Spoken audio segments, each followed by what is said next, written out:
Hello everybody, this is Terry Jeanette. Today's video is all about making some grunge jewelry for an event that my sister over at Peacecraft Dolls and I are hosting. For the past several years, Tammy and I have hosted something called the Virtual Blythe Retreat, and this is where we come up with a particular theme, and then we take our Blythe dolls and redress them in that theme. For the past 3 years, we have done this. Well, 2 years we did it in June. 1 year we did it in September. That was the first year. But today we're actually starting something called a taster. And it's just a taste of what we do in the Virtual Blythe Retreat.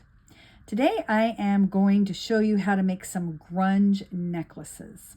Grunge is the theme that Tammy and I chose for our very first taster, and we are September of 2024. So if you want to join in, you can by just hopping over to Facebook and joining our Blythe Doll Buddies group over there. I'll leave a link down in the description box for you. I'll also leave a link to Tammy's YouTube channel. She's got some videos over there that kind of explain this a little bit more in detail. And for those of you who do not collect dolls, but you want to learn how to make grunge jewelry, this technique I'm getting ready to show you, you can do for yourself. So I did have some kits in my Etsy shop for the workshops that I am doing, which is a pair of earrings, these 2 necklaces, and a little zipper pole. And if there's any left, I'll leave a link down in the description box below so you can go check that out. But what you're going to need is some chain.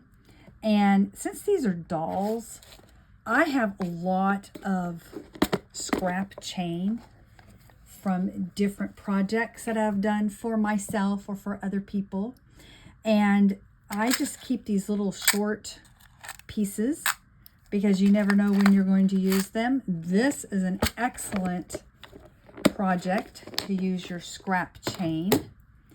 And I have I think it's a 5-inch and a 4.5-inch chain. Now, if you were doing it for yourself, you'd probably want a 18-inch chain, or however, whatever length you want. That's why you would need the ruler. I've already cut my chain, and if it's stainless steel, I recommend that you use memory wire cutters to cut them, or old pliers. You don't want to use your really nice jewelry pliers to cut stainless steel. But I've got mine already cut, and I'm going to make one of them a star necklace and one of them a moon necklace. And I could do this one of 2 ways. I could either use 2 lobster claw clasps or 1, because I could make this as 1 necklace and it just be a stack necklace. And I could take the jump rings and hook them here. This would may be a layered piece. And then I would take another jump ring and put it through there and layer the moon and the star like that. I'm actually going to make these into 2 different necklaces. And I'm going to start with the long one. And I think I want to do the moon with it. So I have a jump ring. And depending on the size of your chain is what size you need your jump ring. I believe these are 5 millimeter.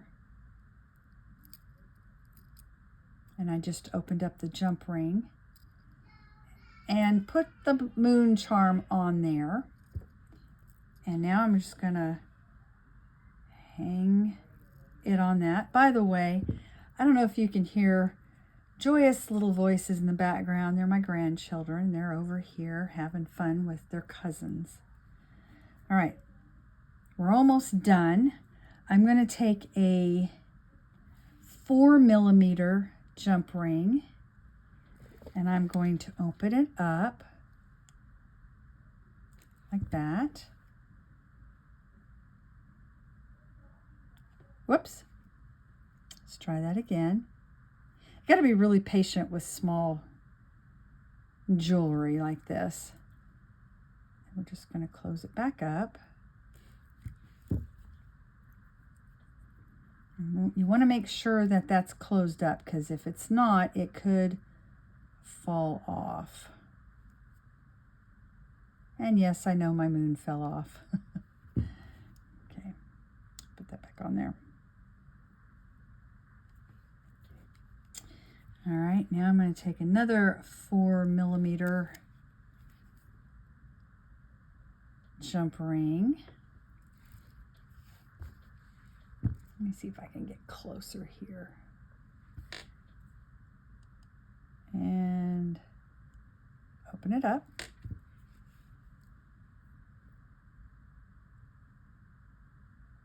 Put it through there, and then I'm going to take my lobster claw.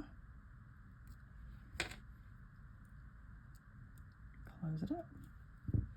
And we have necklace number 1 done. Isn't that simple? And now for the other one, we're going to do the same thing. Now, like I said, you could hang it on these jump rings here, and you can make yourself a layered necklace. In fact, I'll go ahead and do that just so you can see how to do that. I'm using a 5mm jump ring.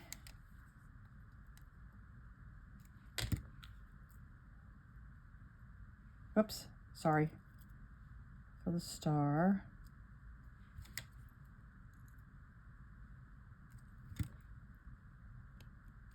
Okay.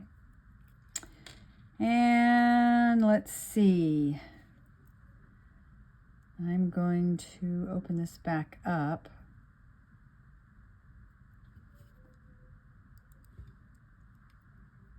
Find the opening. There it is.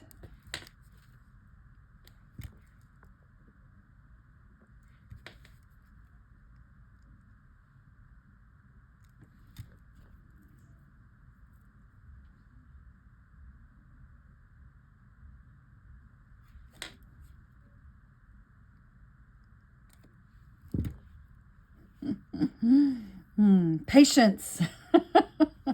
Patience is a virtue. All right, try this again. There we go. And then the lobster. And then the other chain. Okay, then we close it up. Oh my goodness. I'm going to get this. Oh. I could edit all this out, all this fiddly stuff I'm doing, but I'm not. And the reason is I want you to see that I have problems too, okay? I've been doing this for many years, but I still have problems, okay? So don't think that just because you're having issues that the rest of us don't, because we all do. All right. Go ahead and put that on there. Find the other end.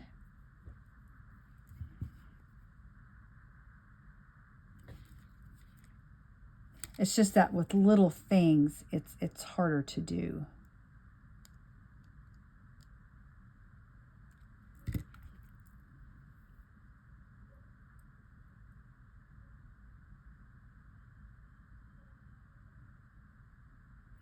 And when you make sure you don't get things twisted either. All right. Let me find there we go. How cool.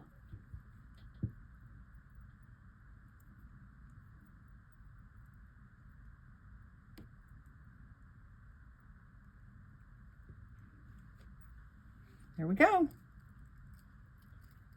There's our little stack necklace. And like I said, if you wanted to make 2 necklaces, then you would just need another lobster and another jump ring. All right, Let me get my model here.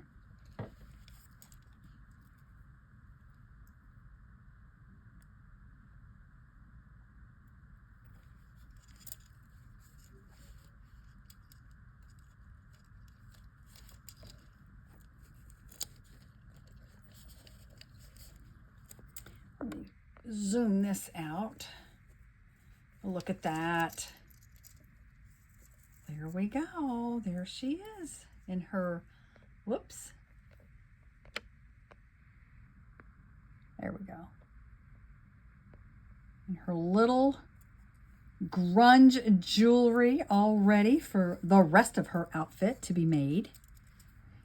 By the way, you probably saw this. I just want to kind of show you what all goes into designing stuff. This was like my final drawings, and no, I am not an artist.